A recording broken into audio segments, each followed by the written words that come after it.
আরজিকর কাণ্ডের ছায়া পাঁশকুড়ার super speciality হাসপাতালে। ফের সরকারি হাসপাতালে ধর্ষণের অভিযোগ।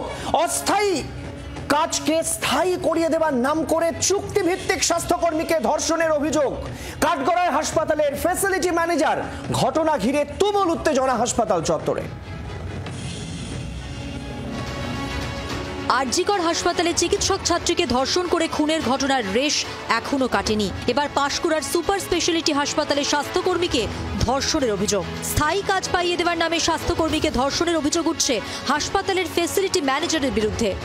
ছুটির পরে আমি আসছিলাম, তখন আমাকে জোর করে রুমে নিয়ে যেয়ে আমার সাথে খারাপ কিছু কাজ করতে বাধ্য করেছিল। কি খারাপ কাজ করেছিল? যাকে বলা যায় ধর্ষণ করার। কে করেছিল?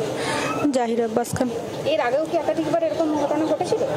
আমাকে জোর করেছিল, কিন্তু আমি রাজি হইনি। কিন্তু কালকে আমাকে এমনই জোর করেছিল যে বাধ্য হয়েছি।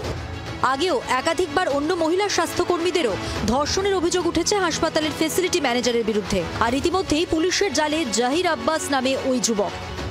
আমাকে তো বারবার হুমকি দিয়ে রুমে ডেকে নিয়ে যায় এবং ধর্ষণ করে। ধর্ষণটা কি করেছিল আপনাকে? জাহির আব্বাস খান। দোষীর শাস্তির দাবিতে ব্যাপক উত্তেজনা ছড়ায় হাসপাতাল চত্বরে। এর শাস্তি এমন হোক যাতে আগামী দিনে কোনো মহিলার দিকে নিজের বোন ছাড়া অন্য কিছু না ভাবে, এবং হসপিটালের সমস্ত কর্মী যাতে নিরাপত্তা থাকে, সেটাও আইসির কাছে আমি ডিমান্ড করব।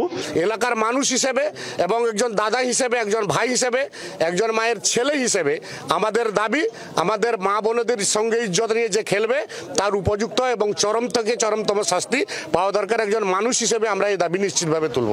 পাঁশকুড়া সুপার স্পেশালিটি হাসপাতালের ঘটনায় তড়িঘড়ি পদক্ষেপ স্বাস্থ্য ভবনের।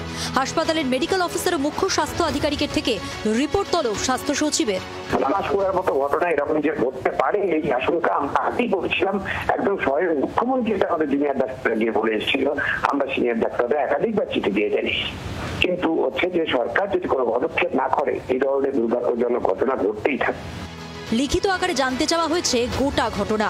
দোষ প্রমাণ হলে কড়া শাস্তির হুঁশিয়ারি দেওয়া হয়েছে। কিন্তু প্রশ্ন উঠছে, কেন বারবার একই ঘটনা? কেন আরজিকর কাণ্ডের পরেও শিক্ষা হলো না?